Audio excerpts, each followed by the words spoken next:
নবীজি বলেন ওয়ালা ইয়াসুদ্দু জাওফা ইবনি আদামা ইল্লা তুরাব, আদম সন্তানের পেট মাটি ভরতে পারে, মাটি ছাড়া অন্য কিছু তার পেট ভরে না।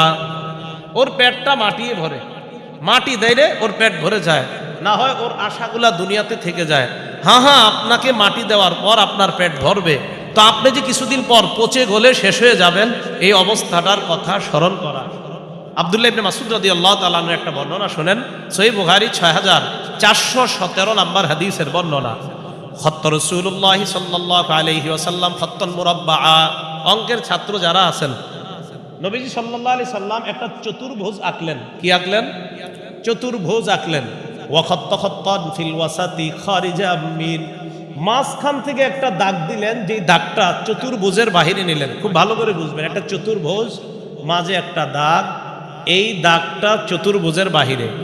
নবীজি বললেন হাদাল ইনসান, মাঝের দাগটা মানুষ, বলেন মাঝের দাগটা, আর চারপাশে যেটা আল্লাযী মুহীতুন বিহি ওয়া ক্বাদ আহাতা বিহি আজালুহু। নবীজি বলেন চতুর্ভুজটা হলো মানুষের জীবন, বলেন মাঝখানের দাগটা, মাঝখানের দাগটা চতুর্ভুজটা জীবন। এখন মাঝখানের দাগটা কি চতুর্ভুজের ভিতরে না বাহিরে? নবীজি বলেন বাহিরের যে দাগটা হাদা আমালুহু, এটা হলো মানুষের আশা, মানুষের জীবন শেষ হয়ে যায়, আশাগুলা থেকে যায়, এটা আশা, জীবনের বাহিরে আশা। তাই তার পেট ভরতে পারে একমাত্র মাটি, এই মাটি দিবেন পেট ভরবে, এছাড়া ওর পেট ভরবে না কখনো, ওর আশা থেকে যাবে। মুরব্বী মসজিদে যায়, কি ও কাকা মনটা খারাপ, কই যান? মসজিদে যায়, আর বইল না কেন, কি হয়েছে আপনার? 4টা ছেলে ইতালি থাকে, 80 লাখ টাকা বেতন পায়, আরেকটা ছেলে বাংলাদেশে 30,000 বেতন পায়, এই ছেলেটার এখনো কোনো কুল কিনারা করতে পারি নাই, মনটা ভালো না। কাকার বয়স চলতেছে 72। কত? হ্যাঁ হ্যাঁ, কাকার অবস্থা যেমন হবে এটাও হাদিস আছে, হ্যাঁ এটাও হাদিস আছে, সহিহ বুখারী 6420 নম্বর হাদিস।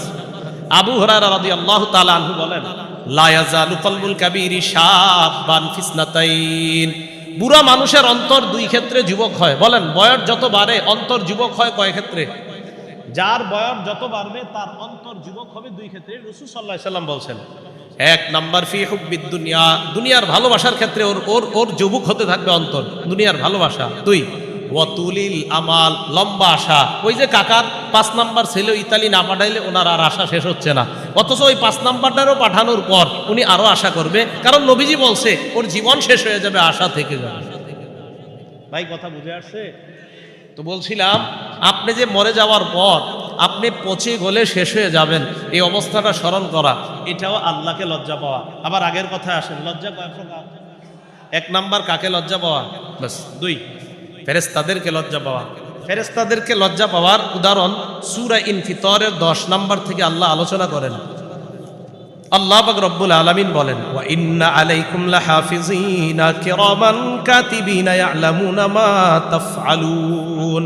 সূরা ইনফিতর 10 থেকে 12 নম্বর আয়াত। আল্লাহ বলেন ওয়া ইন্না আলাইকুম লাহাফিজিন, তোমাদের সাথে আছে সংরক্ষণকারী ফেরেশতা, কিরামান কাতিবিন, সম্মানিত লেখক, ইয়ালামুনা মা তাফআলুন, তোমরা যা করো তারা তা জানে।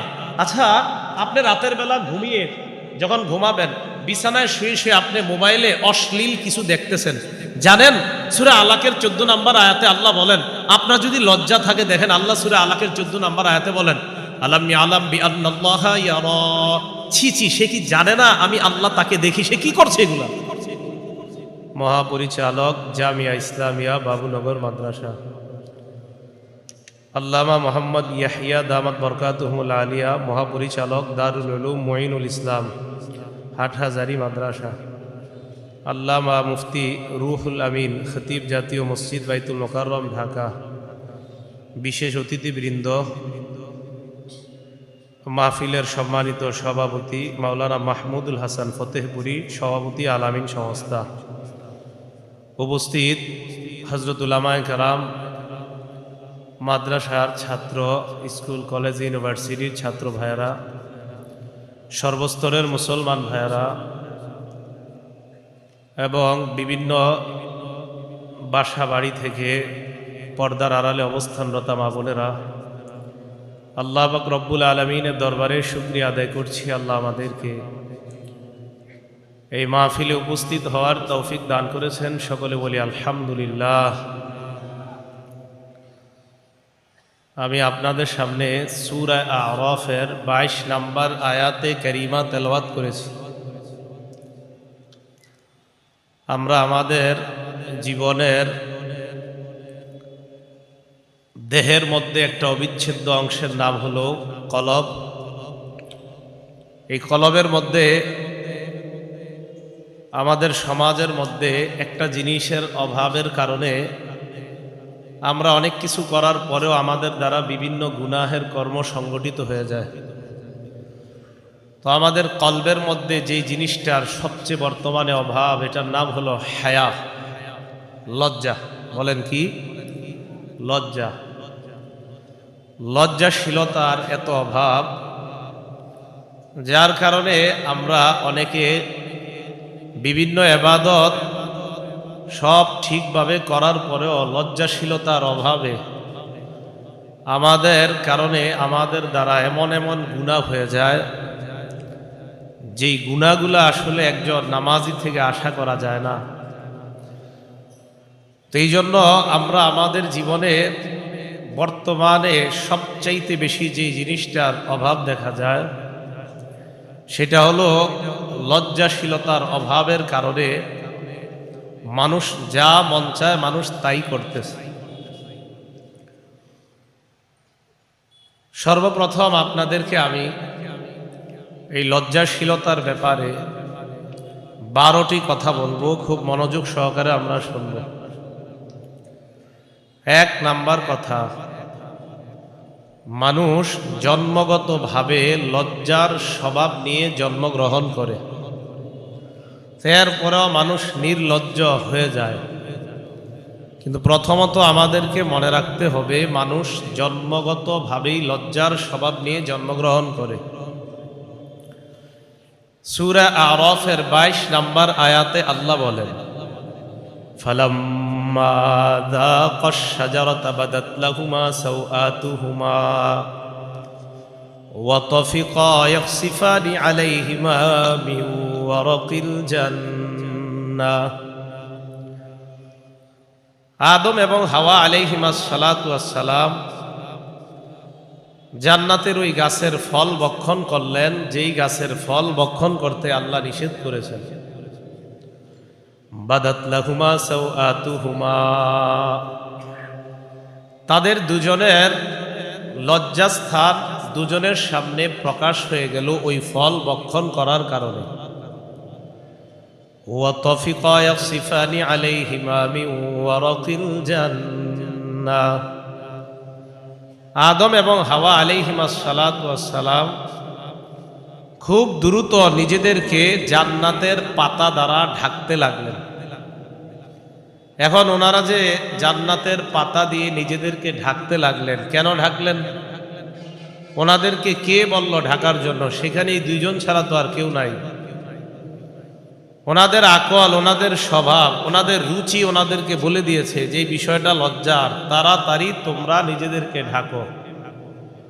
এই আয়াত দ্বারা বোঝা যায় মানুষ জন্মগতভাবে লজ্জার স্বভাব নিয়ে জন্মগ্রহণ করে। আল্লাহ আমাদের সকলকে এই গুণে গুণান্বিত হওয়ার তৌফিক দান করেন।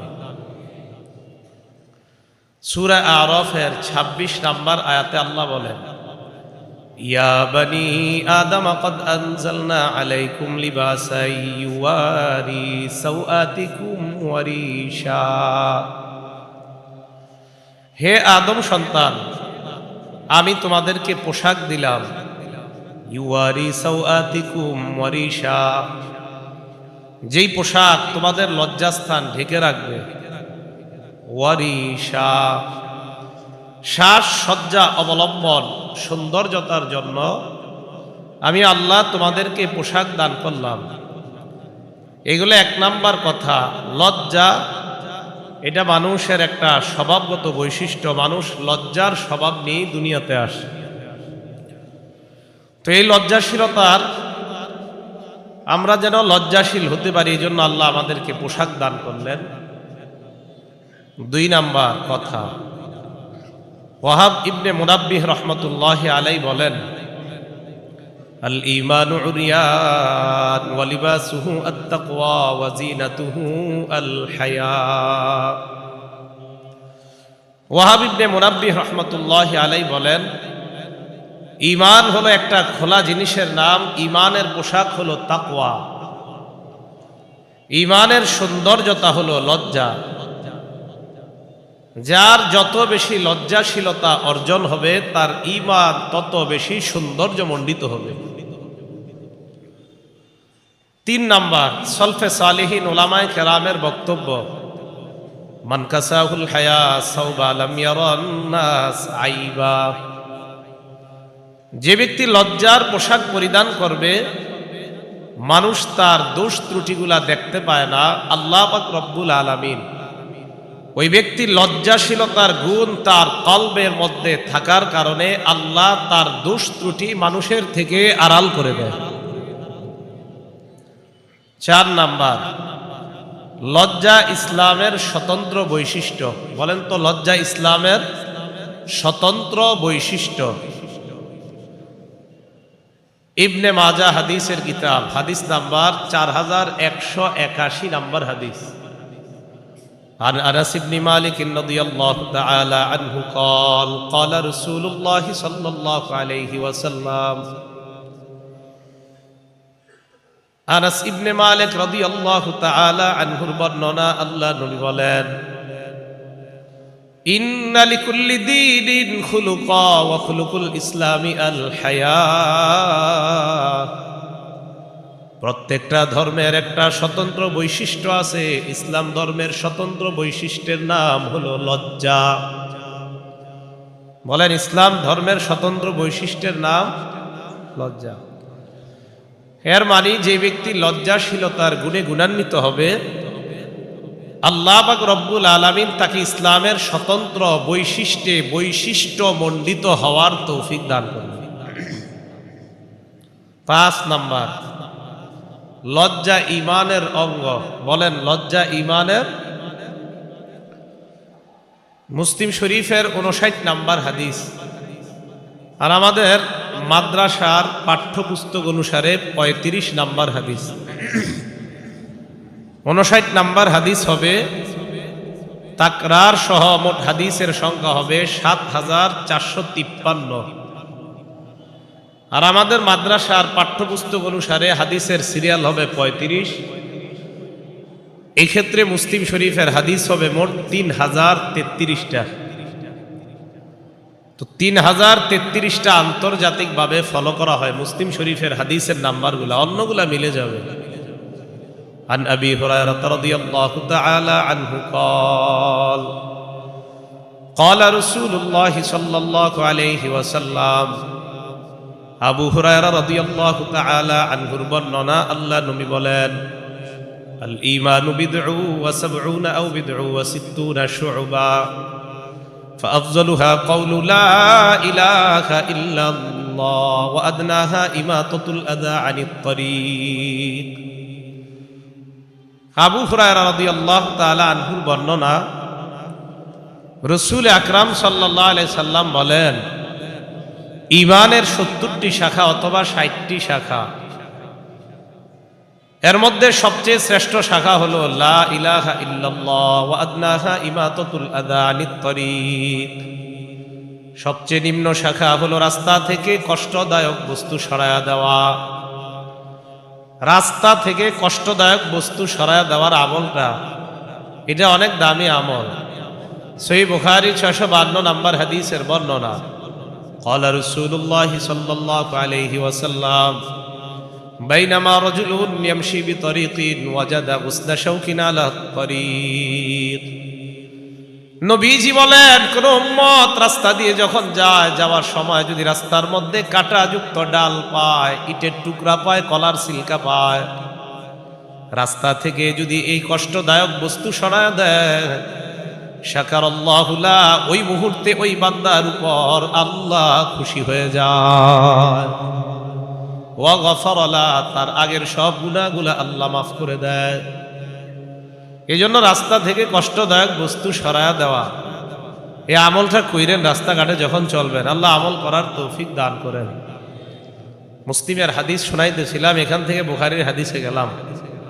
তো মুসলিমের 35 নম্বর হাদিসে নবীজি সাল্লাল্লাহু আলাইহি সাল্লাম বললেন, সবচাইতে শ্রেষ্ঠ শাখা লা ইলাহা ইল্লাল্লাহ বলা, সর্বনিম্ন শাখা হলো রাস্তা থেকে কষ্টদায়ক বস্তু সরায়া দেওয়া।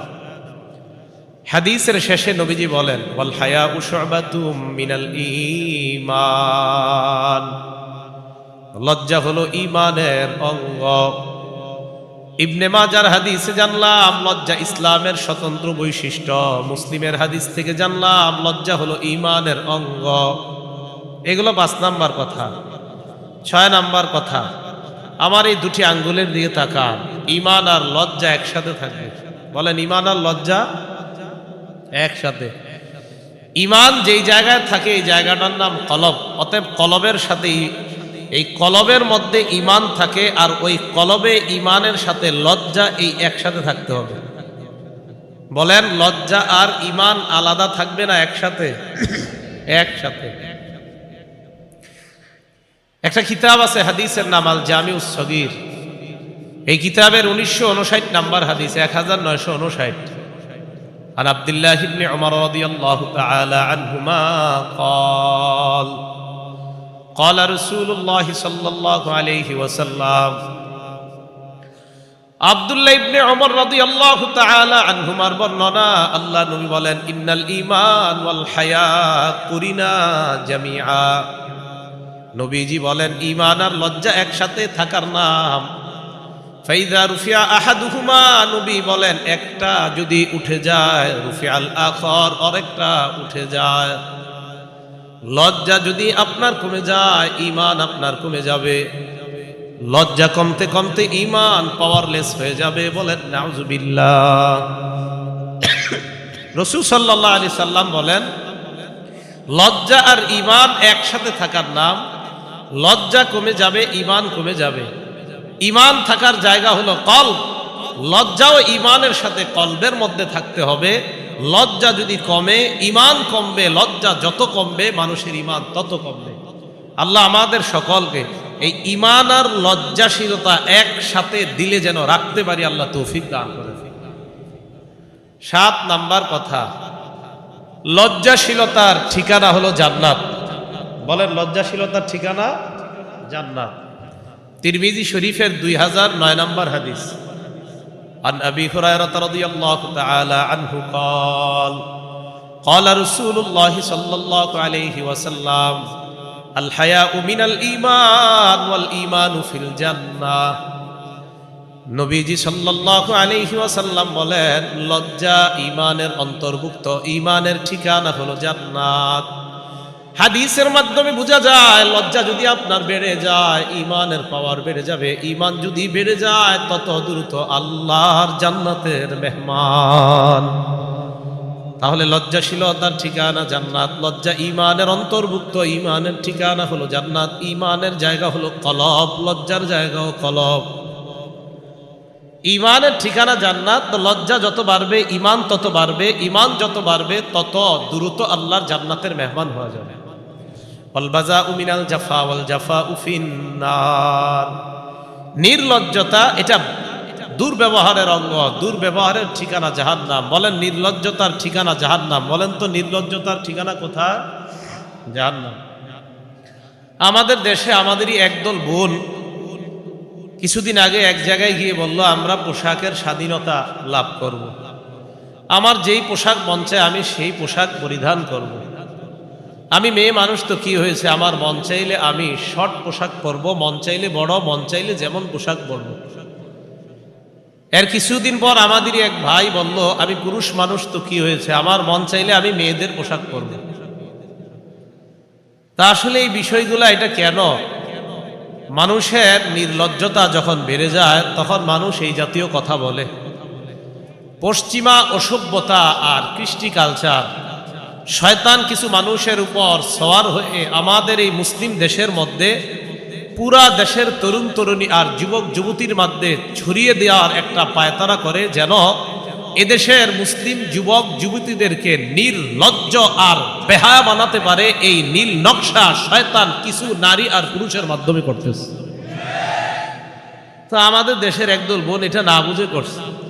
বলেন, যদি কোনো নারী বলে আমি যেই পোশাক মন চাবো সেটাই পরবো, সেটা শর্ট হোক, টাইট হোক, ঢিলা হোক, আমার ইচ্ছা, এটা কি লজ্জাশীলতা না নির্লজ্জতা? এটা বেহায়াপনা। আল্লাহ আমাদের সকল নারী পুরুষ সকলকে লজ্জাশীলতার গুণে গুণান্বিত হওয়ার তৌফিক দান করেন।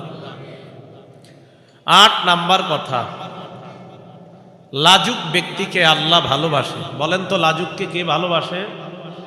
আগে যেটি কইছি মনে আছে আপনাদের? হ্যাঁ, বলেন, ইসলামের স্বতন্ত্র বৈশিষ্ট্যের নাম কি? ইমানের অঙ্গ। ইমান আর লজ্জা একসাথে থাকবে না আলাদা? ইমানের ঠিকানা লজ্জাশীলতার ঠিকানা কোথায়? জান্নাত। নির্লজ্জতার ঠিকানা জাহান্নাম। লাজুক ব্যক্তিকে আল্লাহ ভালোবাসেন। আল জামিউস সগীর হাদিস নাম্বার 1662 নাম্বার হাদিস, 1662, 1662, 1662।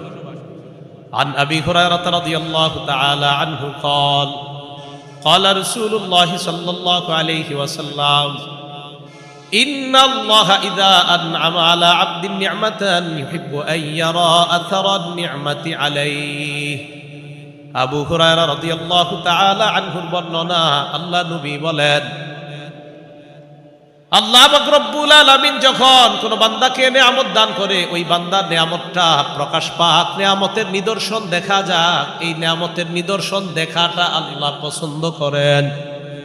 অনেক কোটিপতিরা দান করে, তাদের এই দান, মাদ্রাসা মসজিদ, এটা দেখা আল্লাহ পছন্দ করেন। ওয়াকরাহুল বুকসা ওয়াত তাবাউসা, অভাব অনটন প্রকাশ করা আল্লাহ অপছন্দ করেন। ওয়ায়ুবগিজুস সাইলাল মুলহিফা, নাছুর বান্দা হয়ে ভিক্ষা করে যে, তাকে আল্লাহ ঘৃণা করেন। ওয়ায়ুহিব্বুল হাইয়াল আফিফাল মুতাআফফিফা, যে ব্যক্তি লাজুক, বড় লাজুক, লজ্জার কারণে মানুষের কাছে চাইতে পারে না, এই লাজুক ব্যক্তিকে আল্লাহ ভালোবাসেন। তাহলে লাজুক ব্যক্তিকে আল্লাহ ভালোবাসেন। ৯ নাম্বার কথা, আমরা আমাদের জীবনে কল্যাণ চাই কারা কারা? সবাই আমাদের জীবনে কল্যাণ চাই না? হাত নামান। কলবের মধ্যে যদি লজ্জার, ইমানের সাথে লজ্জাটাকে ঢুকাইতে পারেন যত বেশি, যার কলবে ইমানের সাথে লজ্জার পাওয়ার যত বেশি বাড়বে, তার জীবনটা তত বেশি আল্লাহ কল্যাণ দ্বারা ভরপুর করে দিবেন। দলিল সহিহ বুখারী 6117 নাম্বার হাদিস। قال رسول الله صلى الله عليه وسلم الحياء لا يأتي إلا بخير। আখিরি নবী মুহাম্মদ সাল্লাল্লাহু আলাইহি ওয়াসাল্লাম বলেন, লজ্জা মানুষের জীবনে কল্যাণ আর কল্যাণ বয়ে আনে।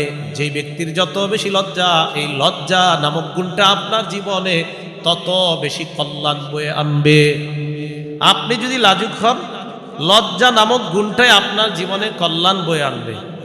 ১০ নাম্বার, সমস্ত নবীদের থেকে আমরা একটা উপদেশ পেয়েছি, আমি, আপনি, আমরা সবাই। এই উপদেশটা আমাদের জানা দরকার না?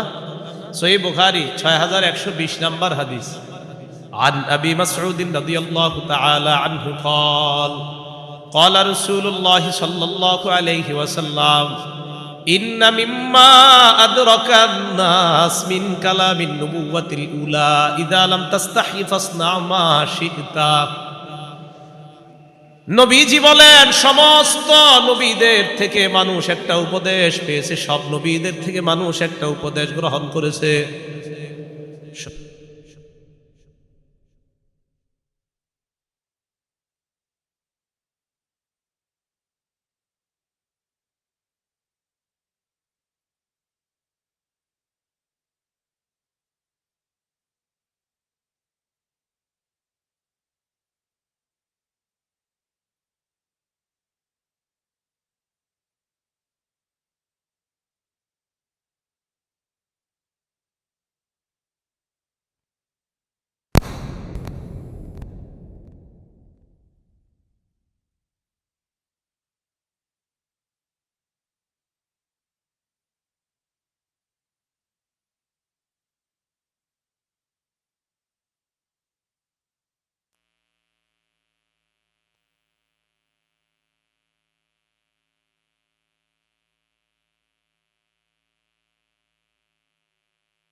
যাদেরকে ঢেকে রাখা প্রয়োজন তারা যদি নিজেদেরকে ঢেকে না রাখে তাদের ময়লা কমবে না বাড়বে? বলেন, যাদেরকে ঢেকে রাখতে ইসলাম বলছে, ইসলাম যাদেরকে বলছে তোমরা ঢেকে ঢুকে থাকবা, তারা যদি ঢেকে না রাখে নিজেদেরকে, এতে কি ময়লা কমবে না বাড়বে? আর যাদেরকে ইসলাম বলছে তোমরা ঢেকে থাকবা, নিজেদেরকে ঢেকে ঢুকে রাখবা, এই ঢেকে ঢেকে যারা নিজেদেরকে রাখবে তাদের এই লজ্জাশীলতা, তাদের সৌন্দর্যতা কি কমাবে না বাড়াবে? হাদিস দ্বারা বোঝা যায় যারা পর্দার মধ্যে থাকে নারীরা, তাদের সৌন্দর্যতা বাড়তে থাকে। আর যারা পর্দাহীনতায় নির্লজ্জতার মতো বেহায়ার মতো রাস্তাঘাটে চলাফেরা করে, তাদের ময়লা, তাদের কদর্যতা দিন দিন বাড়তে থাকে। 12 নাম্বার কথা, তিরমিজি শরীফের 1080 নাম্বার হাদিস। ক্বালা রাসূলুল্লাহ সাল্লাল্লাহু আলাইহি ওয়াসাল্লাম, আখিরি নবী মুহাম্মদ সাল্লাল্লাহু আলাইহি ওয়াসাল্লাম বলেন, আরবাউম মিন সুনানিল মুরসালিন, সমস্ত নবীদের সুন্নত 4টা। বলেন, সব নবীদের সুন্নত কয়টা? 4টা। 1 নাম্বার আল হায়া, লজ্জা। 2 নাম্বার তাআত্তুর, সুগন্ধি ব্যবহার করা। 3 নাম্বার সিওয়াক, মেসওয়াক করা। 4 নাম্বার নিকাহ, বিয়ে করা। সব নবীদের 4টা সুন্নত। 1 নাম্বার লজ্জাশীলতা। তাহলে এই 12টা কথা কি সবার মনে থাকবে? আল্লাহ জানে মনে থাকবে কিনা। 1 নাম্বার, মানুষ জন্মগতভাবে লাজুক। 2 নাম্বার, যে ব্যক্তি লজ্জার পোশাক পরিধান করবে তার দোষ ত্রুটি তত গোপন থাকবে। 3 নাম্বার, ইমানের সৌন্দর্যতার নাম লজ্জা। 4 নাম্বার, ইসলামের স্বতন্ত্র বৈশিষ্ট্য লজ্জা। 5 নাম্বার, ইমানের অঙ্গ লজ্জা। 6 নাম্বার, লজ্জা আর ইমান একসাথে থাকার নাম। 7 নাম্বার, লজ্জাশীলতার ঠিকানা হলো জান্নাত। 8 নাম্বার, লাজুক ব্যক্তিকে আল্লাহ ভালোবাসেন। 9 নাম্বার, লজ্জাশীলতা জীবনে কল্যাণ বয়ে আনে। 10 নাম্বার, কলবে ইমানের সাথে যদি লজ্জা না থাকে, যা মন চায় মানুষ তা করতে পারে। 11 নাম্বার, লজ্জা কোনো জিনিসের সৌন্দর্যতা বাড়ায়া দেয়। 12 নাম্বার, সব নবীদের সুন্নত 4টা। 1 নাম্বার লজ্জা। মনে থাকবে? আল্লাহ জানে। কানের সুখ না দিয়া কিছু শিখবেন মাহফিল আইসে। কারে সুখ না দিয়া? কানেরে। কারে সুখ না দিয়া? মাহফিলগুলা পরিবর্তন হওয়া দরকার, খুব জরুরি। কানেরে সুখ দেওয়ার নিয়ত টিয়ত বাদ দিয়ে দেন, এগুলা শেষ।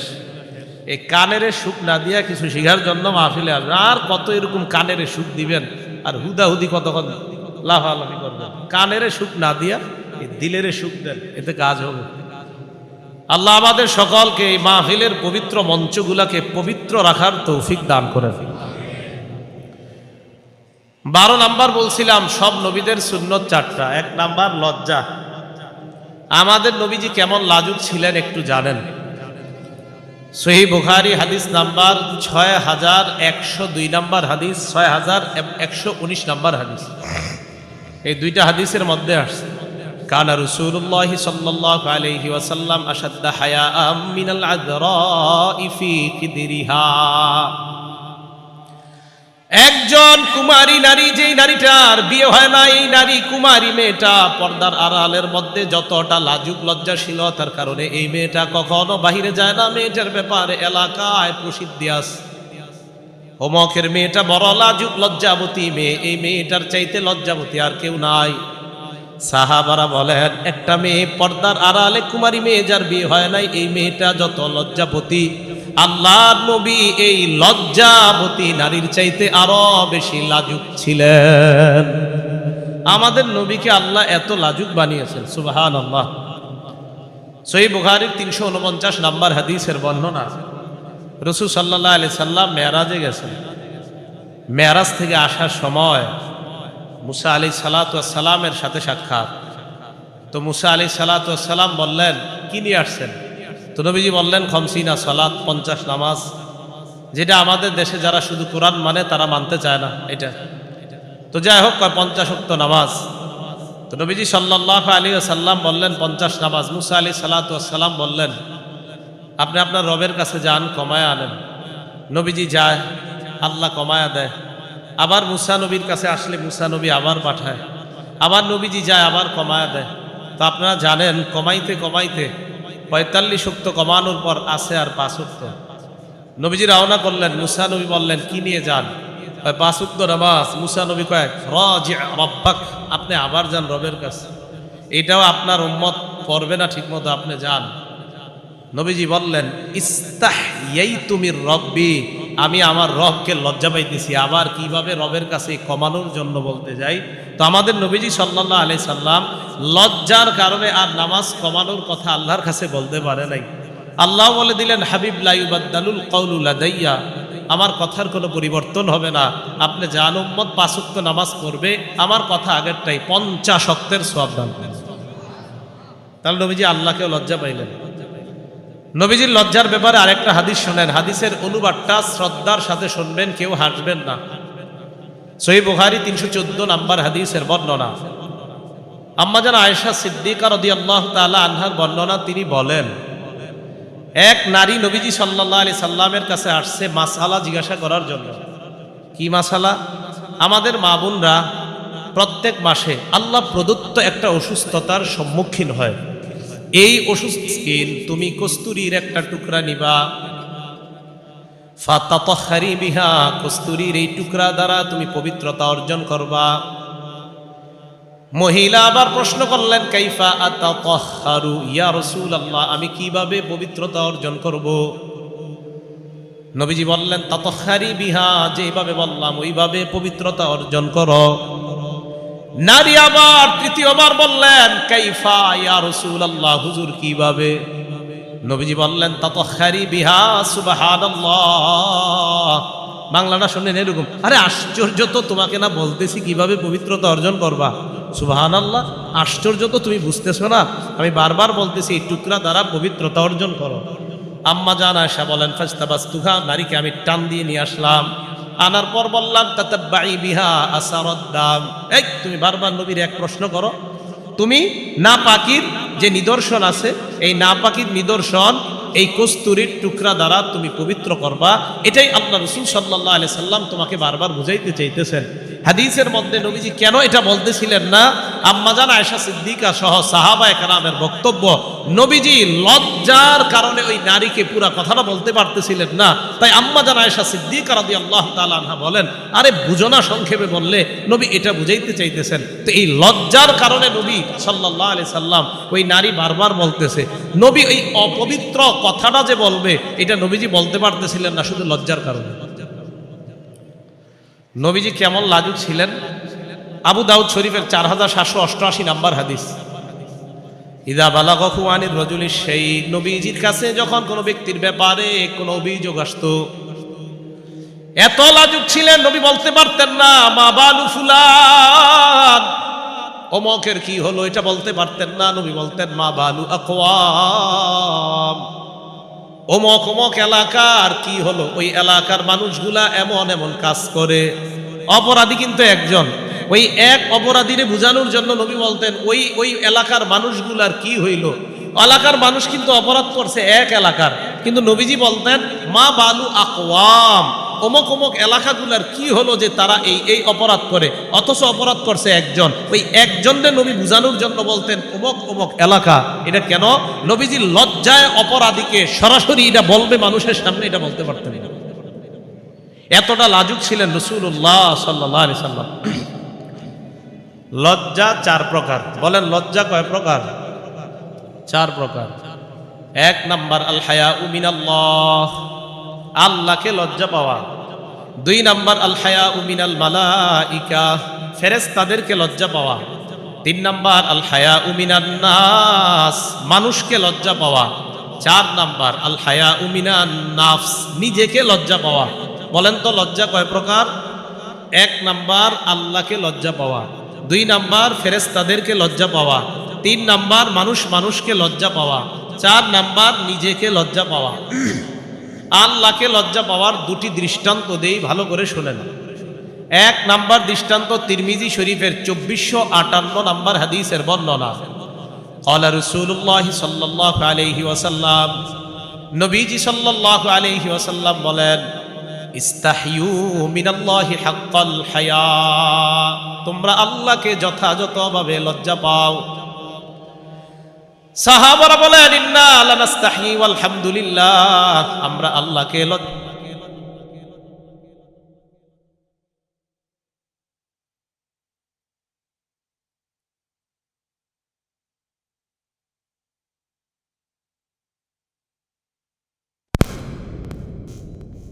আল্লাহকে লজ্জা পাওয়া। এই আল্লাহকে লজ্জা পাওয়ার আবার চার অর্থ। এক নাম্বার তাহফাজুর রাসা ওয়া মা ওয়া, তুমি তোমার মাথা এবং মাথার আশেপাশের অঙ্গগুলা গুনাহ থেকে হেফাজত করা। মাথার আশেপাশের অঙ্গগুলা গুনাহ থেকে হেফাজত করা আল্লাহকে লজ্জা পাওয়ার চার অর্থ। এক নাম্বার তাহফাজুর রাসা ওয়া মা ওয়া, মাথার আশেপাশের অঙ্গগুলা গুনাহ থেকে হেফাজত করা। আপনি চোখ দিয়ে গুনাহ করবেন না, আপনি চোখ দিয়ে গুনাহ না করা আল্লাহকে লজ্জা পাওয়া। আপনি নাক দিয়ে গুনাহ করবেন না, কান দিয়ে গুনাহ করবেন না, আপনি জিহ্বা দিয়ে গুনাহ করবেন না। কেন? কারণ আপনি আল্লাহকে লজ্জা পান। আপনার কলবে ঈমানের সাথে লজ্জার গুণ আছে, তাই আপনি এই গুনাহগুলা করতে পারেন না। তো দেখেন, মাথার সাথে এই অঙ্গগুলো আছে, এর মধ্যে একটা অঙ্গের নাম চোখ। সহিহ বুখারী 2465 নাম্বার হাদিসের বর্ণনা। ক্বালা রাসূলুল্লাহ সাল্লাল্লাহু আলাইহি ওয়াসাল্লাম, নবীজি সাল্লাল্লাহু আলাইহি ওয়াসাল্লাম বলেন, ইয়াকুম ওয়াল জুলুস আলা তুরুকাত, তোমরা রাস্তাঘাটে গোল মিটিং করা থেকে বাঁচবা, বৈঠক করা থেকে বাঁচবা। রাস্তাঘাটে গোল মিটিং করি কিনা আমরা, আড্ডাবাজি করি কিনা, এই আড্ডাবাজি করা থেকে বাঁচতে বলছে। সাহাবারা বললেন, মালানা বুদ্দুন ইন্নামা হিয়া মাজালিসুনা নাতাহাদ্দাসু ফিহা। ইয়া রাসূলুল্লাহ, আমাদের রাস্তাঘাটে ধর্মীয় আলোচনার জন্য বৈঠক করার প্রয়োজন হয়, আমরা কি ধর্মীয় আলোচনার জন্য বসতে পারবো না? নবীজি বললেন, ফাইদা আবাইতুম ইল্লাল মাজালিসা ফাআতুত তরিক হাক্কাহা, রাস্তায় যদি বসতে হয় রাস্তার হক তোমরা আদায় করবা। সাহাবারা প্রশ্ন করলেন, ওয়ামা হাক্কুত তরিক ইয়া রাসূলুল্লাহ, হুজুর রাস্তার হক কি আপনার কাছে জানতে চাই। আল্লাহ নবী বললেন, রাস্তার হক হলো 5টা। বলেন, রাস্তার হক কয়টা? 1 নাম্বার গদ্দুল বাসর, নজর নিচে রাখা। 2 নাম্বার রকাফুল আজা, রাস্তা থেকে কষ্টদায়ক বস্তু সরায়া দেওয়া। বলেন তো, রাস্তার উপরের দিকে তাকায় থাকলে কষ্টদায়ক বস্তু পাওয়া যাবে না নিচে তাকাইলে? 1 নাম্বার গদ্দুল বাসর, নজর নিচে রাখা। 2 নাম্বার রকাফুল আজা, রাস্তা থেকে কষ্টদায়ক বস্তু সরায়া দেওয়া। 3 নাম্বার অরদ্দুস সালাম, সালামের জবাব দেওয়া। 4 নাম্বার আমরুন বিল মারুফ, নেক কাজের আদেশ করা। 5 নাম্বার নাহয়ুন আনিল মুনকার, অসৎ কাজ থেকে নিষেধ করা। এর মধ্যে 1 নাম্বার নজরকে হেফাজত করা। আল্লাহ নজর হেফাজত করার তৌফিক দান করেন।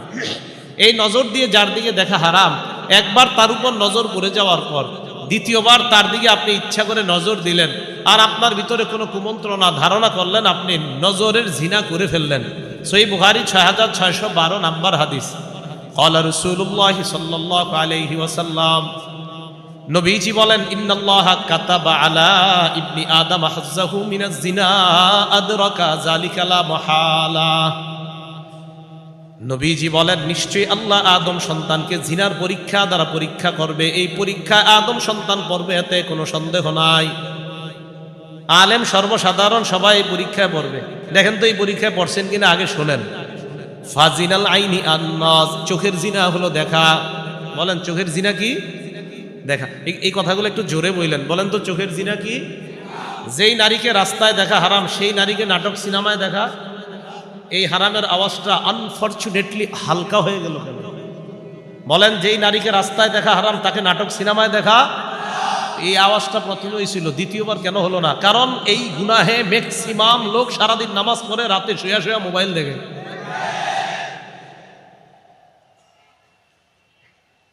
রাসূলুল্লাহ সাল্লাল্লাহু আলাইহি সাল্লাম বললেন, জিনাল আইন আন-নাস, চোখের জিনা হলো দেখা। ক্বালা রাসূলুল্লাহ সাল্লাল্লাহু আলাইহি ওয়াসাল্লাম, ইয়া আলী লা তুতবি'ন নাজরাতা আন-নাজরা, আলী, একবার নজর পড়ে যাওয়ার পর দ্বিতীয়বার নজর দিবা না। ফা ইন্না লাকাল উলা ওয়া লাইসাত লাকাল আখিরা, প্রথমবার মাফ, দ্বিতীয়বার আর মাফ নাই। প্রথমবার মাফ, দ্বিতীয়বার মাফ নাই। তো আবার বুখারীর বর্ণনা শুনেন, চোখের জিনা হলো দেখা। ওয়াজিনাল লিসান আল মান্তিক, মুখের জিনা হলো কথা বলা। বলেন, মুখের জিনা। এবারও আওয়াজটা 2টা আওয়াজ করবেন, দুটোটা জোরেই করবেন। যেই নারীর সাথে রাস্তায় অপ্রয়োজনীয় কথা বলা হারাম, সেই নারীর সাথে অপ্রয়োজনীয় মোবাইলে কথা বলা, মোবাইলে কথা বলা হারাম। 3-তে পড়ে, 4-এ পড়ে, 5-এ পড়ে, বাবারে হুমকি দেয়, মোবাইল না দিলে পড়াশোনা করবো না। আমি জেনারেল লাইনে পড়ছি তো আমার জানা আছে ওই লাইনটা। হুমকি দেয় যে পড়াশোনা করবে না। আরে ভাই, রাত 12টা 1টা নাই, what are you doing now, কি করছো? I am chatting with various friends from various countries, বিভিন্ন দেশের বিভিন্ন বন্ধুদের সাথে চ্যাট করছি, কয়েকটা ইংরেজি শিখা নিস, চ্যাট আরো কিছু শব্দ আছে এগুলো শিখা নিস। আরে এই রাতে বাচ্চারা জবাব শিখা ফেলছে, ছেলে মেয়েরা।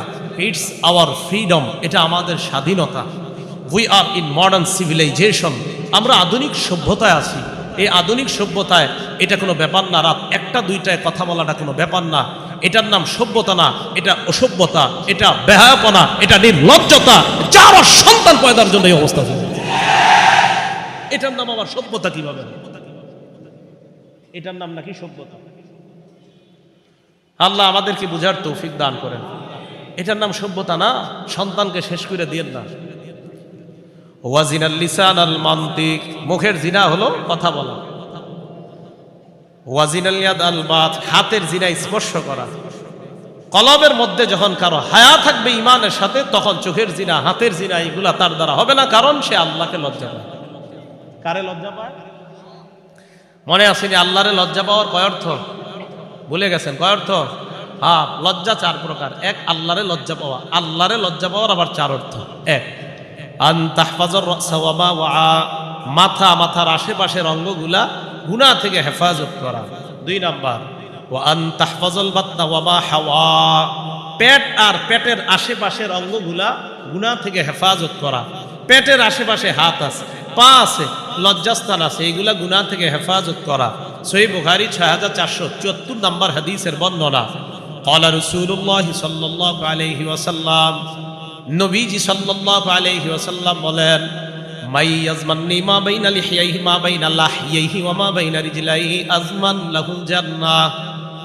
আখির নবী মুহাম্মদ সাল্লাল্লাহু আলাইহি ওয়াসাল্লাম বলেন, 2 চোয়ালের মাঝে জিহ্বা, 2 রানের মাঝে লজ্জাস্থান, এই 2টার নিশ্চয়তা আমাকে যারা দিয়ে দিবে, আজমান লাহুল জান্নাহ, আমি নবী তাকে জান্নাতে নেওয়ার নিশ্চয়তা দিয়ে দিব।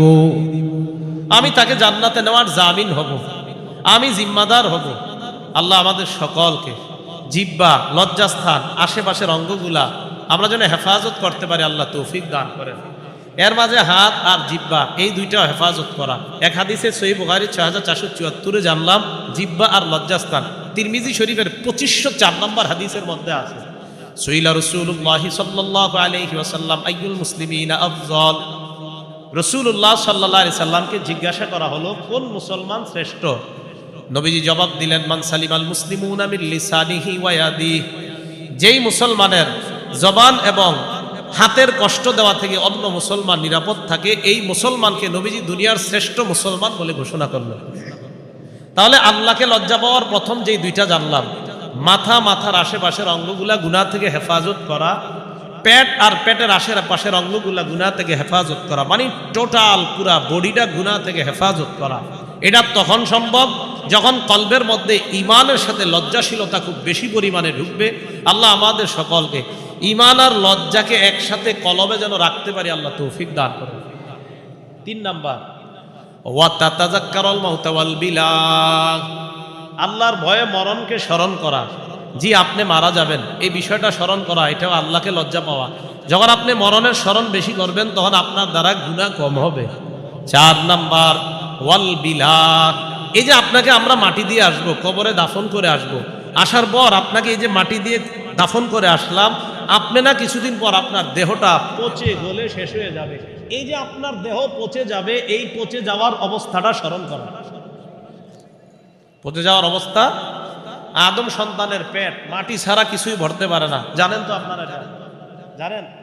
আপনারা জানলেও এটা সঠিক কথা, না জানলেও সঠিক কথা, কারণ রাসূল এটা হাদিসে বলছে। সহিহ বুখারী 6438 নম্বর হাদিস। ক্বালা রাসূলুল্লাহ সাল্লাল্লাহু আলাইহি ওয়াসাল্লাম, নবীজি সাল্লাল্লাহু আলাইহি ওয়াসাল্লাম বলেন, লাউ আন্না ইবনা আদামা উতিয়া ওয়াদিয়ান মালআম মিন যাহাব, কোন আদম সন্তানকে যদি একটা উপত্যকা পরিমাণ স্বর্ণ দেওয়া হয়, একটা এলাকা পুরাটাই স্বর্ণ, গাছপালা কিচ্ছু নাই ওই এলাকায়, আদম সন্তানকে দেওয়া হয়েছে, জানেন কি করবেন? আমরা আহাব্বা ইলাইহি সানিয়া, আমরা বলবো দ্বিতীয়টা চাই।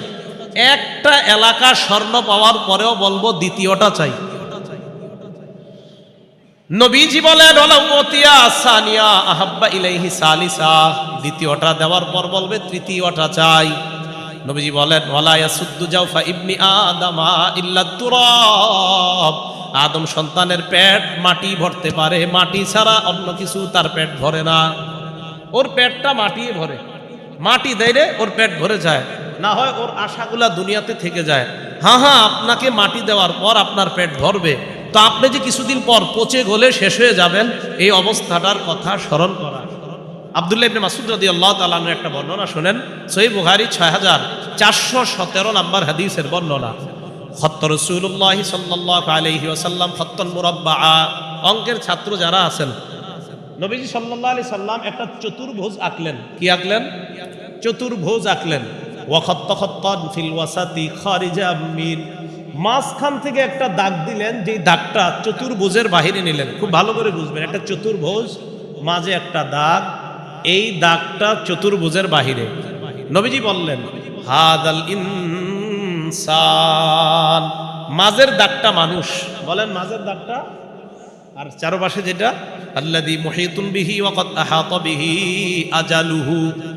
নবীজি বলেন চতুর্ভুজটা হলো মানুষের জীবন, বলেন মাঝখানের দাগটা, মাঝখানের দাগটা, চতুর্ভুজটা জীবন। এখন মাঝখানের দাগটা কি চতুর্ভুজের ভিতরে না বাহিরে? নবীজি বলেন বাহিরের যে দাগটা হাদা আমালুহু, এটা হলো মানুষের আশা, মানুষের জীবন শেষ হয়ে যায়, আশাগুলা থেকে যায়, এটা আশা, জীবনের বাহিরে আশা। তাই তার পেট ভরতে পারে একমাত্র মাটি, এই মাটি দিবেন পেট ভরবে, এছাড়া ওর পেট ভরবে না কখনো, ওর আশা থেকে যাবে। মুরব্বী মসজিদে যায়, কি ও কাকা মনটা খারাপ, কই যান? মসজিদে যায়, আর বইল না কেন, কি হয়েছে আপনার? 4টা ছেলে ইতালি থাকে, 80 লাখ টাকা বেতন পায়, আরেকটা ছেলে বাংলাদেশে 30,000 বেতন পায়, এই ছেলেটার এখনো কোনো কুল কিনারা করতে পারি নাই, মনটা ভালো না। কাকার বয়স চলতেছে 72। কত? হ্যাঁ হ্যাঁ, কাকার অবস্থা যেমন হবে এটাও হাদিস আছে, এটাও হাদিস আছে, সহিহ বুখারী 6420 নম্বর হাদিস। আবু হুরায়রা রাদিয়াল্লাহু তাআলা আনহু বলেন লা ইয়াজালু কলবুল কাবীরি শাবান ফিসনাতাইন, বুড়া মানুষের অন্তর দুই ক্ষেত্রে যুবক হয়। বলেন বয়স যত বাড়ে অন্তর যুবক হয় কয় ক্ষেত্রে?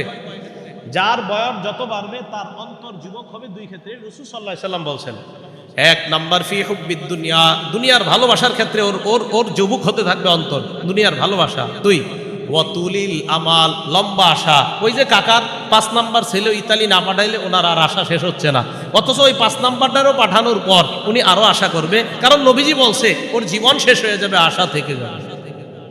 ভাই কথা বুঝে আসছে তো? বলছিলাম আপনি যে মরে যাওয়ার পর আপনি পচে গলে শেষ হয়ে যাবেন, এই অবস্থাটা স্মরণ করা, এটাও আল্লাহকে লজ্জা পাওয়া। আবার আগের কথায় আসেন, লজ্জা কয় প্রকার? 1 নাম্বার কাকে লজ্জা পাওয়া, বাস। 2 ফেরেশতাদেরকে লজ্জা পাওয়া। ফেরেশতাদেরকে লজ্জা পাওয়ার উদাহরণ সূরা ইনফিতরের 10 নাম্বার থেকে আল্লাহ আলোচনা করেন। আল্লাহ পাক রব্বুল আলামিন বলেন ওয়া ইন্না আলাইকুম লাহাফিজিনা কিরামান কাতিবিনা ইয়ালামুনা মা তাফআলুন। সূরা ইনফিতর 10 থেকে 12 নাম্বার আয়াত। আল্লাহ বলেন ওয়া ইন্না আলাইকুম লাহাফিজিন, তোমাদের সাথে আছে সংরক্ষণকারী ফেরেশতা, কিরামান কাতিবিন, সম্মানিত লেখক, ইয়ালামুনা মা তাফআলুন, তোমরা যা করো তারা তা জানে। আচ্ছা, আপনি রাতের বেলা ঘুমিয়ে যখন ঘুমাবেন, বিছানায় শুয়ে শুয়ে আপনি মোবাইলে অশ্লীল কিছু দেখতেছেন, জানেন সূরা আলাকের 14 নম্বর আয়াতে আল্লাহ বলেন আপনার যদি লজ্জা থাকে, দেখেন আল্লাহ সূরা আলাকের 14 নম্বর আয়াতে বলেন আলাম ইয়ালাম বিআন্নাল্লাহা ইয়ারা, ছি ছি, সে কি জানে না আমি আল্লাহ তাকে দেখি, সে কি করছে এগুলা? আপনি গুনাহ করতেছেন, আল্লাহ বলছে আলাম ইয়ালাম, সে কি জানে না বিআন্নাল্লাহা ইয়ারা, আমি আল্লাহ তাকে দেখছি।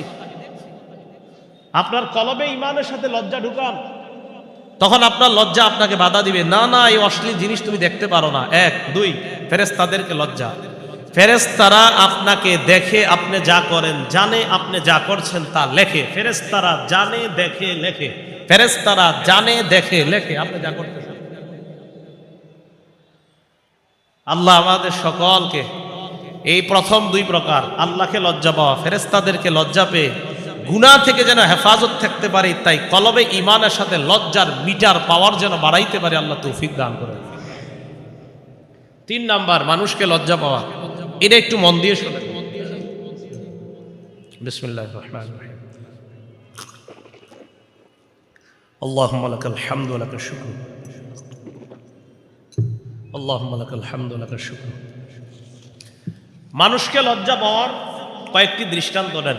এক নাম্বার, হুযায়ফা ইবনুল ইয়ামান রাদিয়াল্লাহু তাআলা আনহু বর্ণনা, তিনি বলেন, লা খায়রা ফী মান লা ইস্তাহি মিনান নাস।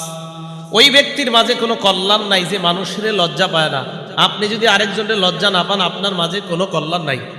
দৃষ্টান্ত নাম্বার 2, নাসাই শরীফের 406 নম্বর হাদিসের বর্ণনা, আন্না রাসূলুল্লাহ সাল্লাল্লাহু আলাইহি ওয়াসাল্লাম রাআ রাজুলান ইয়াগতাসিলু বিল বারাজ। নবীজি সাল্লাল্লাহু আলাইহি সাল্লাম এক ব্যক্তিকে দেখলেন, পুরুষ, উনি দেখে খোলা জায়গায় গোসল করতেছে। ফাসাইদাল মিম্বার, নবীজি মিম্বরে আরোহণ করলেন। ফাহামিদাল্লাহ ওয়া আসনা আলাইহি, আল্লাহর প্রশংসা করলেন, সানাপাঠ করলেন। এরপর নবীজি বললেন, শোনো সাহাবারা, ইন্নাল্লাহা হালিম, আল্লাহ সহনশীল, হাইয়ুন, আল্লাহ লাজুক। সুবহানাল্লাহ, আল্লাহ লাজুক। বলেন আল্লাহ লাজুক, বলেন সবাই আল্লাহ লাজুক। নবীরা লাজুক, আমিও লাজুক হব। আল্লাহ লাজুক, নবীরা লাজুক, আপনিও লাজুক হন। তাহলে আপনি মোবাইল দ্বারা আর গুনাহ করবেন না, আপনি লাজুক হন। অন্তরে ঈমানের সাথে লজ্জাশীলতা ঢুকান, বাড়ান। নবীজি বলেন হালিম, আল্লাহ সহনশীল, আল্লাহ লাজুক। সিত্তিরুন, আল্লাহ গুনাহ ঢেকে রাখেন। ইউহিব্বুল হায়া ওয়াস সিত্রা, আল্লাহ পাক রব্বুল আলামিন লজ্জাশীলতা এবং ঢেকে ঢুকে থাকা, আড়ালের মধ্যে থাকা, এটা পছন্দ করেন। মানে নবীজি বলেন, ইদা তাসালা আহাদুকুম ফালইস্তাতির, তোমাদের কেউ যখন গোসল করবা একটু আড়াল হয়ে গোসল করবা। ছাত্র ভাইয়েরা এই জায়গায় আছেন, মুঈনুল ইসলাম হাটাজারি ছাত্র ভাইয়েরা আছেন। একসাথে গোসল করার সময় অন্তত শরীরে কিছু রাখা, গামছা রাখা, গেঞ্জি রাখা। দেখেন আপনাদের অনেকের দেহ আল্লাহ বড় চমৎকার করে বানিয়েছেন। এই দেহের উপর কারো বদনজর পড়ে গেলে হঠাৎ এমন রোগে আক্রান্ত হয়ে যাবেন, একদম বিপদে পড়বেন। আপনারা হাদিসে পাবেন, আব্দুল্লাহ ইবনে জাফর রাদিয়াল্লাহু তাআলা আনহুর সব ছেলেগুলা, আপনার সন্তানগুলা একদম কাঠ হয়ে গেছে, শুকায়া। আসমা বিনতে উমাইস রাদিয়াল্লাহু তাআলা আনহা, হযরত জাফর, আব্দুল্লাহ ইবনে জাফর না, শুধু জাফর রাদিয়াল্লাহু তাআলা আনহুর বিবি, উনি ওনার সন্তানগুলা নিয়ে নবীজির কাছে আসছে। নবীজি বললেন, কি ব্যাপার, এদের এই অবস্থা কেন? তো জাফর রাদিয়াল্লাহু তাআলা আনহুর বিবি আসমা বিনতে উমাইস কিন্তু এই কথাটা বলছেন, ইয়া রাসূলুল্লাহ, মনে হয় কারণ নজর লাগছে, বদনজর। বদনজর এটা হক, নজর যে আপনার উপরে ক্ষতি করতে পারে এটা সঠিক কথা। তো এই জন্য সবার সামনে দেহ খুলে গোসল করাটা এটা আসলে কিন্তু ঠিক না। আপনি একটু ঢেকে ঢুকে গোসল করা, আড়ালে গোসল করার চেষ্টা করা। বাচ্চাদেরকে আপনারা গোসল করায়া এই শীতকালে খালি গায়ে বারান্দায় দাঁড় করায় শুকায়েন না। এই বাচ্চার উপর কারো বদনজর বললে বাচ্চাটার ক্ষতি হয়ে যেতে পারে। আল্লাহ আমাদেরকে বুঝার তৌফিক দান করেন। তাহলে কি বুঝলাম? কারো সামনে দেহ প্রদর্শন করাটা নবী পছন্দ করেন নাই। হক পুরুষ, নারীর তো প্রশ্নে আসে না। 3 নাম্বার দৃষ্টান্ত, আবু দাউদ শরীফের 4014 নাম্বার হাদিসের বর্ণনা, সাহাবীর নাম জারহাদ রাদিয়াল্লাহু তাআলা। ওনার ব্যাপারে ইখতিলাফ আছে, কেউ বলেন উনি সাহাবী, আবার কেউ বলেন না। তবে এই হাদিসের মধ্যে আছে ওয়াকানা মিন আসহাবি মুহাম্মদ নবী সাল্লাল্লাহু আলাইহি সাল্লাম, জারহাদ উনি নবীজির সাহাবী ছিলেন। বেশিরভাগের অভিমত উনি নবীজির সাহাবী ছিলেন। আপনারা দেখে নেবেন, ওখানে এইভাবে লেখা আছে তিনি নবীজির সাহাবী ছিলেন। এই জারহাদ রাদিয়াল্লাহু তাআলা আনহু বলেন, জালাসা রাসূলুল্লাহ সাল্লাল্লাহু আলাইহি ওয়াসাল্লাম ইনদানা ওয়া ফাখিজি মুনকাশিফা, নবীজি আমাদের সামনে বসা, আমার রান নবীর সামনে খোলা। আল্লাহ নবী আমাকে বললেন, আমা আলিমতা আন্নাল ফাখিজা আওরা, এই মিয়া তুমি কি জানো না রান ঢেকে রাখতে হয়, তাড়াতাড়ি রান ঢাকো। রান ঢাকো, রান খোলা রাখছ। তাহলে বলেন রান এটা সতর, বলেন রান কি? এটা কি অন্যের সামনে খোলা যাবে? এই না খোলার জন্য করণীয় কি? ছোটবেলা থেকে বাচ্চাগুলারে আলাদা বিছানা করে দেন, ছোটবেলা থেকে আলাদা শোয়ান, তাদের লজ্জাশীলতা বাড়বে। আবু দাউদ শরীফের 4018 নাম্বার হাদিস, ক্বালা রাসূলুল্লাহ সাল্লাল্লাহু আলাইহি ওয়াসাল্লাম, নবীজি বলেন, লা ইয়ানজুরুর রাজুলু ইলা উরিয়াতির রাজুল, বা কোন সুসকা ইলা আওরাতির রাজুল, ওয়ালাল মারআতু ইলা উরিয়াতিল মারআ ইলা আওরাতিল মারআ। নবীজি বলেন, এক পুরুষ অন্য পুরুষের লজ্জাস্থান যেন না দেখে, এক নারী অন্য নারীর সতর যেন না দেখে, যা ঢেকে রাখতে হয় এইগুলা যেন না দেখে। ওয়ালা ইউফজির রাজুলু ইলা রাজুলি ফি সাওবিন ওয়াহিদ, নবীজি বলেন, এক পুরুষ অন্য পুরুষের সাথে এক কাঁথা, এক কম্বল, এক লেপের নিচে যেন না ঘুমায়। এক কাঁথা, এক কম্বল, এক লেপের নিচে দুই ছেলেকে একসাথে দিয়েন না। সামর্থ্য থাকলে খাট আলাদা করেন, সামর্থ্য না থাকলে খাটের মাঝখানে কোলবালিশ দেন, ছেলের কাঁথা একটা দেন, ওই ছেলের আরেক কাঁথা দেন। ছেলে মেয়ে তো একসাথে শোয়াবেনই না, দুই মেয়েরও এক কাঁথা এক কম্বল এক ল্যাপের নিচে শোয়াবেন না। নবীজি বলেছেন ওয়ালা তুফজিল মারআতু ইলাল মারআ ফি সাউবিন ওয়াহিদ, এক নারী আরেক নারীর সাথে যেন এক ল্যাপ এক কাঁথা এক কম্বলের নিচে না ঘুমায়। এইগুলা ছোটবেলা থেকে যদি করতে পারেন, আপনার বাচ্চাগুলা লজ্জাশীলতার গুণে গুণান্বিত হয়ে বড় হবে ইনশাআল্লাহ। এখন আসেন আবু দাউদ শরীফের 4016 নম্বর হাদিসের বর্ণনা। মিসওয়ার ইবনে মাখরামা নবীজির একজন সাহাবী, তিনি বলেন হামালতু হাজারান সাকিলা, আমি মাথার উপর ভারী বোঝা বহন করলাম মাথায়, সাকাত আন্নি সাউবি, আমার কাপড় পরে গেছে। নবীজি আমাকে বললেন লা তামশু উরাতা খুযা আলাইকা সাওবাক, এক মিয়া কাপড় সামলাও, লা তামশু উরাতা, বিবস্ত্র হয়ে তুমি হাঁটবা না, উলঙ্গ হয়ে হাঁটবা না। এই জায়গায় একটা কথা বলবো, এখন আর কেউ উঠবেন না, আমার সাথে সবাই 3টা কথা বলবেন। বলেন কয়টা? জি। আবু দাউদ শরীফের 4015 নম্বর হাদিস, আগে বলি পরে বলাই। নবীজি সাল্লাল্লাহু আলাইহি সাল্লাম আলী রাদিয়াল্লাহু তাআলা আনহুকে বললেন, আলী লা তাকশিফ ফাখিজাকা, তুমি তোমার রান উন্মুক্ত করবা না, রান খুলবা না। বলেন আমরা রান খুলবো না। তাহলে নিজেদের রান কারো সামনে প্রদর্শন করব না, আমরা নিজেদের রান কারো সামনে প্রদর্শন করব না। হ্যাঁ, রান কতটুকু খোলা, কার সামনে খোলা যাবে, এটাও হাদিসে আছে। আবু দাউদ শরীফের 4017 নম্বর হাদিসের মধ্যে আছে। নবীজি সাল্লাল্লাহু আলাইহি সাল্লামের সাহাবী ওনাকে প্রশ্ন করলেন, আওরাতুনা মা নাতি মিনহা ওয়া মা নাদার, হুজুর আমাদের সতর কতটুকু, কার সামনে কি পরিমাণ খোলা রাখবো আর কি পরিমাণ বন্ধ রাখবো, আপনি জানায়া দেন। নবীজি বলেছেন ইহফাজ আওরাতাক ইল্লা মিন যাওজাতিক, তুমি তোমার স্ত্রী ছাড়া অন্যদের সামনে নাভি থেকে হাঁটু যতটুকু ঢেকে রাখতে হবে অন্যের সামনে, এটা ঢেকে রাখতেই হবে। তো আসেন আবার আগের কথায়, আবু দাউদের 4015 নম্বর হাদিসটা শুনতেছিলাম আমরা। আলী রাদিয়াল্লাহু তাআলা আনহুকে বললেন, আলী তুমি তোমার রান খুলবা না। তাহলে আমরা রান কাউকে ইচ্ছাকৃতভাবে দেখাবো। 2 নাম্বার, ওয়ালা তানজুর ইলা ফাখিজি হাইয়িন, জীবিত ব্যক্তির রান দেখবা না। বলেন আমরা, জোরে বলেন আমরা, জীবিত ব্যক্তির রান দেখব না। ওয়ালা ফাখিজি মাইয়িতিন, নবীজি বলেন মরা ব্যক্তির রানও দেখবা না। কার রান দেখবা না? যে গোসল করাবে উনি ছাড়া আর কেউ দেখা দরকার নেই। এখন আসেন হাদিসে 3টা কথা। 1, রান নিজেরা অন্যের সামনে প্রদর্শন করব না। 2, জীবিত ব্যক্তির রান দেখব না। 3, মরা ব্যক্তির রানও দেখব না। এবার খুব মনোযোগ সহকারে আমার কয়েকটা কথার জবাব দেন। নাটক সিনেমায় যদি কারো রান দেখা যায়, সে যদি মরা ব্যক্তিও হয় তার রান দেখা যাবে, আর যদি জীবিত হয় তার রান দেখা যাবে। তাহলে নাটক সিনেমায় জীবিত ব্যক্তির রান দেখা যাবে না। কি কথা বুঝে আসছে? এই আওয়াজটা যেন পরেও থাকে। নাটক সিনেমায় জীবিত ব্যক্তির রান যদি তারা দেখায়, আমরা দেখা যাবে। যদি কোনো খেলার মধ্যে কারো রান দেখা যায়, সেই রান, জোরে বলেন জোরে বলেন, কিসের মধ্যে? খেলার মধ্যে। কিসের মধ্যে? এটা আরেকটু জোরে বলেন, কিসে? যেই খেলায় রান দেখিয়ে খেলা প্রদর্শন হয়, ওই রানের দিকে তাকানো যাবে না। কেউ যদি নির্লজ্জ হয়, কারো মধ্যে যদি লজ্জা কম থাকে, তাহলে সে নবীর কথা মানবে না। আর কোনো মুসলমান যদি নবীরে ভালোবাসে আর লজ্জা থাকে, সে নবীর কথার মহব্বতে রান দেখানো খেলোয়াড়দেরকে সে দেখবে না। কিছু কি বুঝে আসছে? আমি শেষে কি বুঝাইতে চেয়েছি এটা তো বুঝছেন। তাহলে কালকে দেখা যাবে যে আশেপাশে এইভাবে কারা কারা দাঁড়ায় থাকে। জীবিত ব্যক্তি, মরা ব্যক্তি। আচ্ছা, খেলাধুলা তারা কি মরারা খেলে না জিন্দারা? ধরে নেই মরারা খেলে। মরারা খেললেও কি রান দেখা যাইতো? না, খেলে জীবিতরা। তো জীবিত ব্যক্তি যদি রান দেখিয়ে খেলে, রসুলের মহাব্বত হাতে পায়ে ধরে বলছি, আপনার আল্লাহ রসুল সাল্লাল্লাহু আলাইহি সাল্লাম বলছেন জীবিত ব্যক্তির রান দেখবা না। বাস আমি আমার হাবিবকে ভালোবাসি, আমি আমার হাবিবকে ভালোবাসি বলেই কোনো জীবিত মরা ব্যক্তির রান দেখবো না। এটাই হবে প্রকৃত আশিক রাসূল।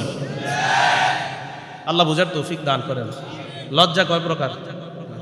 4 প্রকার। 1 নাম্বার কারে লজ্জা পাওয়া, 2 নাম্বার, 3 নাম্বার, 4 নাম্বার নিজেরে। বলেন 4 নাম্বার নিজেরে লজ্জা পাওয়ার দৃষ্টান্ত। বুখারীটা খুললে একদম শুরুতে দেখবেন, কয়েকটা পৃষ্ঠা উল্লাইলে পাবেন 7 নাম্বার হাদিস। রাসূল সাল্লাল্লাহু আলাইহি সাল্লাম বাদশাহ হিরাক্লিয়াসের কাছে একটা চিঠি লিখছে, ঠিক না? একটা চিঠি লিখছে। চিঠির মধ্যে দাওয়াত দিয়েছে হিরাক্লিয়াসকে, আদউকা বিদিআয়াতিল ইসলাম আসলিম তাসলাম, আমি তোমার ইসলামের দাওয়াত দিচ্ছি, তুমি ইসলাম গ্রহণ করো, নিরাপত্তা লাভ করবা। লম্বা চিঠি, জানেন আপনারা। বাদশাহ হিরাকিলিয়াসের কানে সংবাদ আসছে মক্কার মোহাম্মদ নামে এক ব্যক্তি নবী হয়েছে, উনি আমার কাছে চিঠি পাঠাইছে। আমরা বলেন সাল্লাল্লাহু আলাইহি ওয়াসাল্লাম। তো রাসূল সাল্লাল্লাহু আলাইহি সাল্লামের চিঠির ব্যাপারে বাদশাহ হিরাকিলিয়াস নবীজির ব্যাপারে জানতে চাওয়ার জন্য বলতেছে, মোহাম্মদের ব্যাপারে জানা যায় এমন কি কেউ আছে এদিকে? একদল বলল হ্যাঁ, আশেপাশে একদল ব্যবসায়ী আছে, তারা মক্কার, আপনি বললে তাদেরকে আনতে পারি।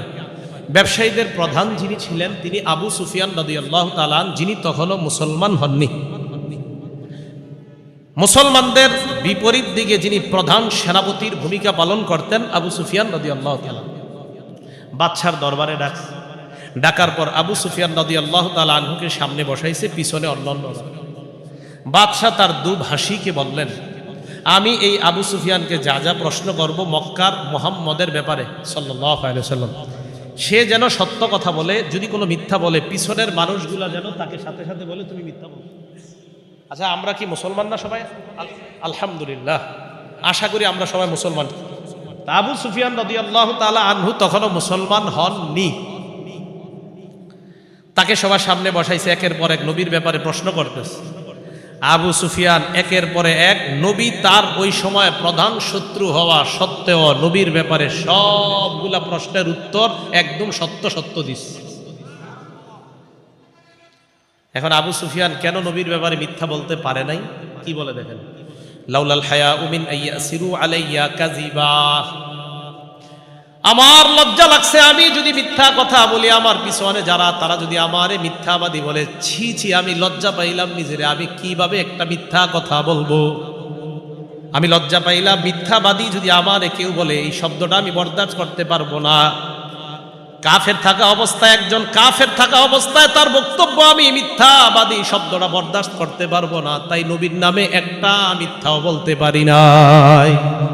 আমার যদি এই লজ্জা না হইতো যে আমারে মিথ্যাবাদী বলতে পারে তারা, তাহলে আমি অবশ্যই নবীর নামে মিথ্যা কথা বলতাম। আমরা